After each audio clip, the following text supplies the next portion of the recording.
Chapter 12. When these covenants were made, Lysias went unto the king, and the Jews were about their husbandry. But of the governors of several places, Timotheus and Apollonius, the son of Genneus, also Hieronymus, and Demophon, and besides them Nicanor, the governor of Cyprus, would not suffer them to be quiet and live in peace. The men of Joppa also did such an ungodly deed.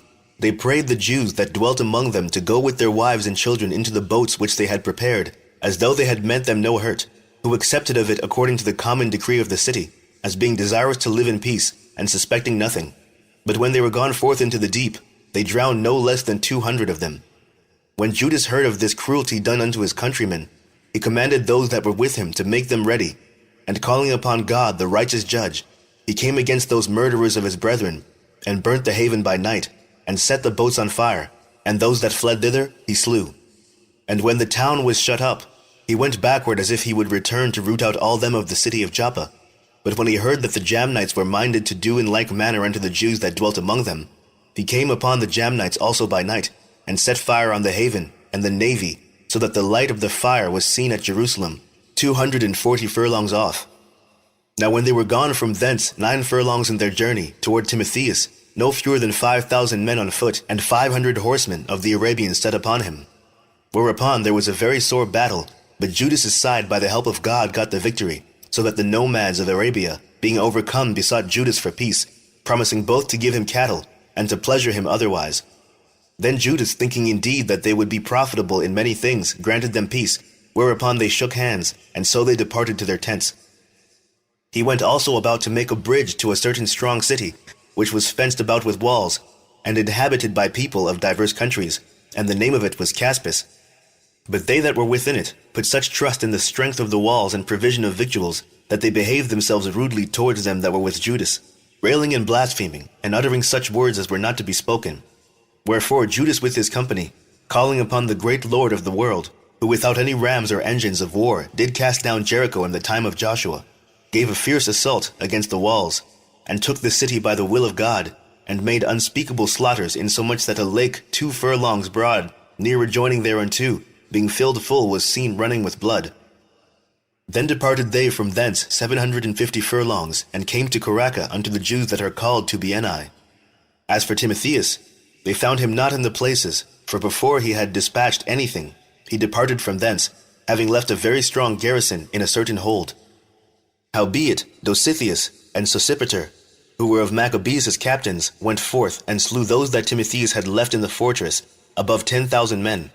And Maccabees ranged his army by bands, and set them over the bands, and went against Timotheus, who had about him 120,000 men of foot, and 2,500 horsemen. Now when Timotheus had knowledge of Judas's coming, he sent the women and children and the other baggage unto a fortress called Carnion, for the town was hard to besiege, and uneasy to come unto, by reason of the straitness of all the places.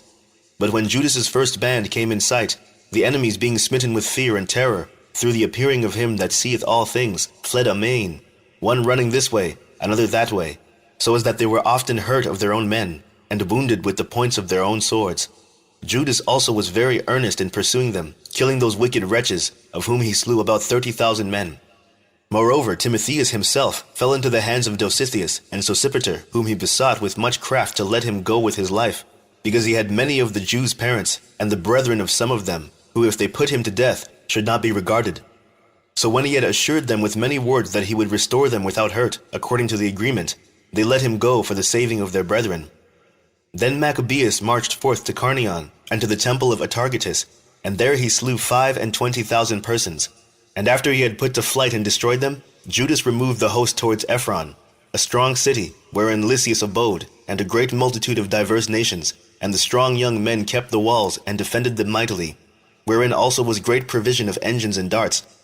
But when Judas and his company had called upon Almighty God, who with his power breaketh the strength of his enemies, they won the city, and slew 25,000 of them that were within. From thence they departed to Scythopolis, which lieth 600 furlongs from Jerusalem. But when the Jews that dwelt there had testified that the Scythopolitans dealt lovingly with them, and entreated them kindly in the time of their adversity, they gave them thanks, desiring them to be friendly still unto them.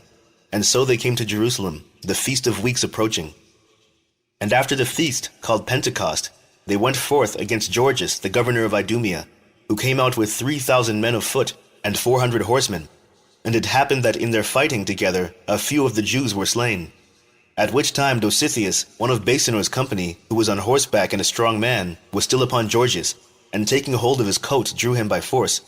And when he would have taken that cursed man alive, a horseman of Thracia, coming upon him, smote off his shoulder, so that Georgius fled unto Marissa. Now when they that were with Georgius had fought long, and were weary, Judas called upon the Lord that he would show himself to be their helper and leader of the battle. And with that he began in his own language, and sang psalms with a loud voice, and rushing unawares upon Georgius's men, he put them to flight. So Judas gathered his host, and came into the city of Adullam. And when the 7th day came, they purified themselves, as the custom was, and kept the Sabbath in the same place. And upon the day following, as the use had been, Judas and his company came to take up the bodies of them that were slain, and to bury them with their kinsmen in their fathers' graves.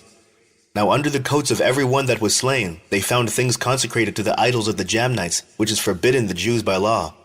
Then every man saw that this was the cause wherefore they were slain. All men therefore, praising the Lord, the righteous judge who had opened the things that were hid, betook themselves unto prayer, and besought him that the sin committed might wholly be put out of remembrance.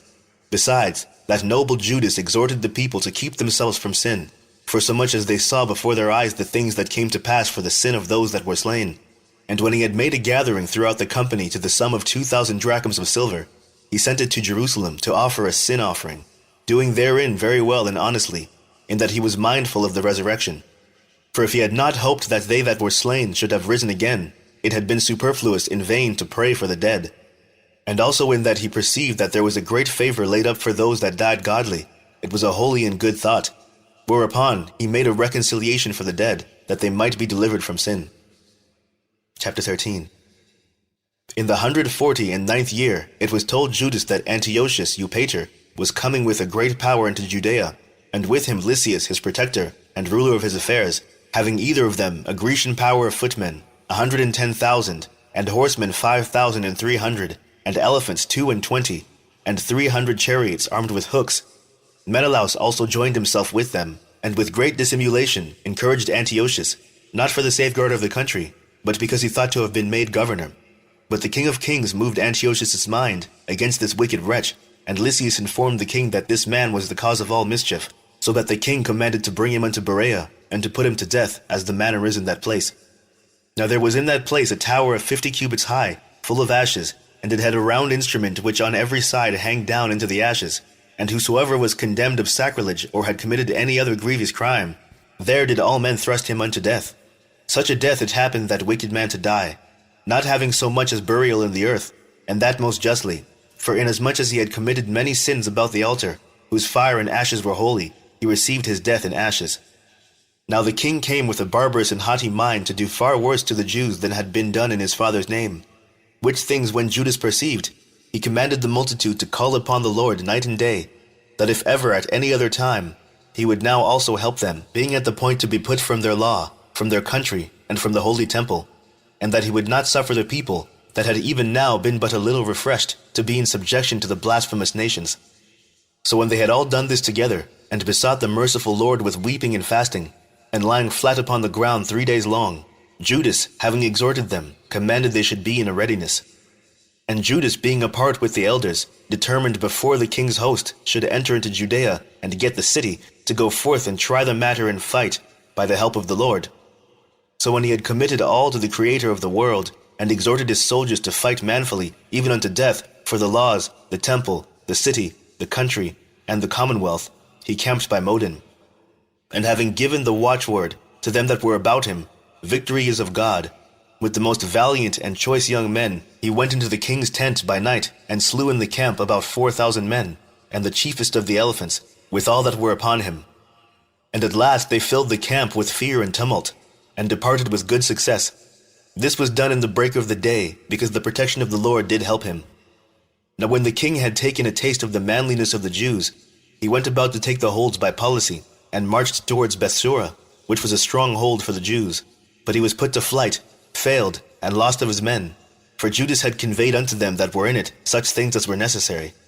But Rhodicus, who was in the Jews' host, disclosed the secrets to the enemies. Therefore he was sought out, and when they had gotten him, they put him in prison.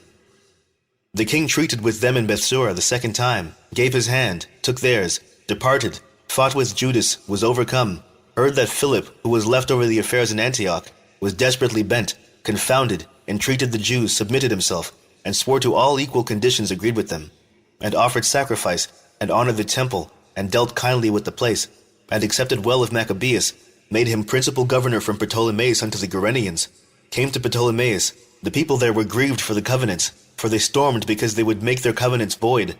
Lysias went up to the judgment seat, said as much as could be in defense of the cause, persuaded, pacified, made them well affected, returned to Antioch. Thus it went touching the king's coming and departing. When evening came, Jesus was reclining at the table with the 12, and while they were eating, he said, "Truly I tell you, one of you will betray me."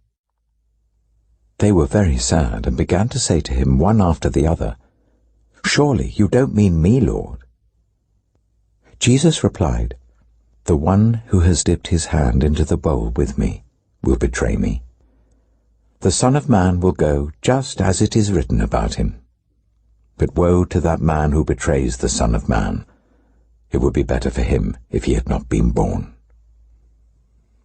Then Judas, the one who would betray him, said, "Surely you don't mean me, Rabbi?" Jesus answered, "You have said so."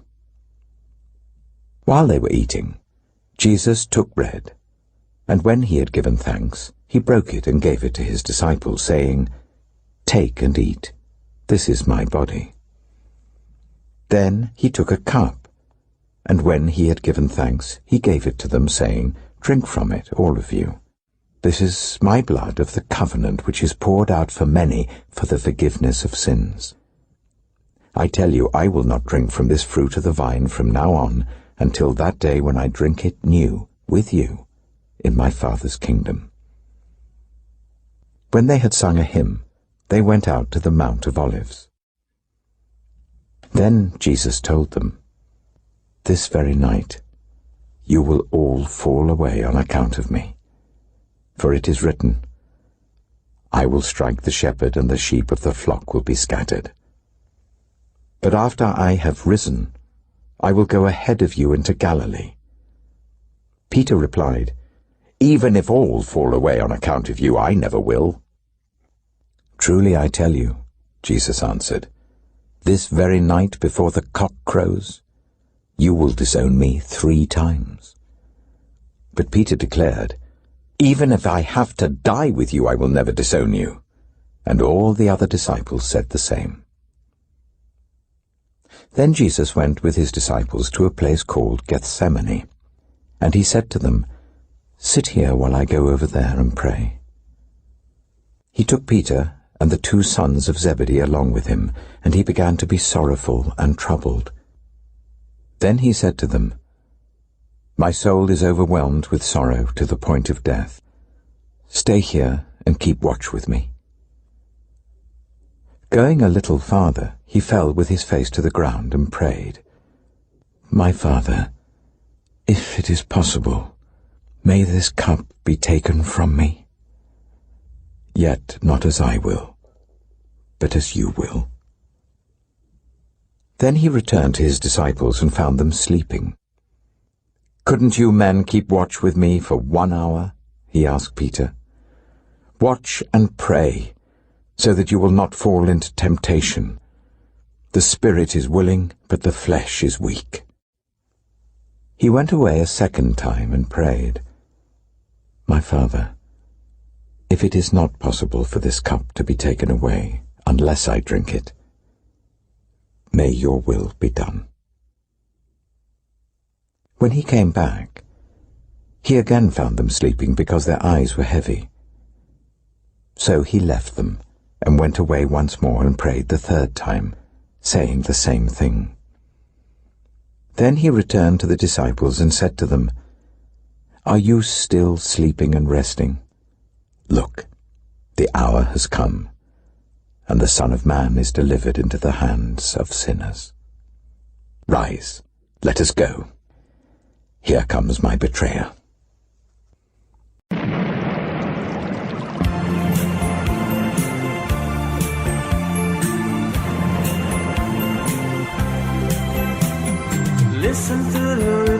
of the falling rain, telling me just what will I feel. I wish that it would go and let me cry in vain, and let me be alone again. The only girl I care about has gone away, looking for a brand new start. But later does she know that when she left that day, along with her she took my heart. Rain, please tell me now that it's fair, for her she stole my heart away when she don't care. I can live another in my heart somewhere far away. The only girl I care about has gone away, looking for a brand new start. But little does she know that when she left that day, along with her she took my heart.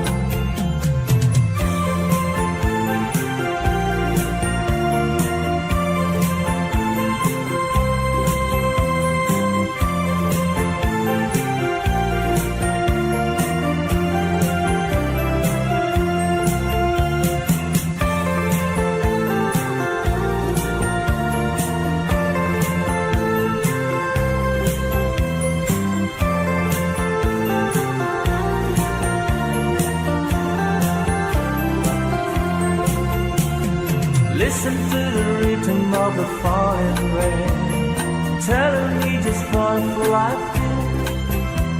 I wish that it would go and let me cry in vain, and let me be alone again. Rain, won't you tell her that I love her so? Please ask the sun to set her heart on gold. Rain in her heart and let the love we knew start to grow. The only girl I care about has gone away, looking for a brand new start. But little does she know that when she left that day, along with her she took my heart. Oh, listen to the falling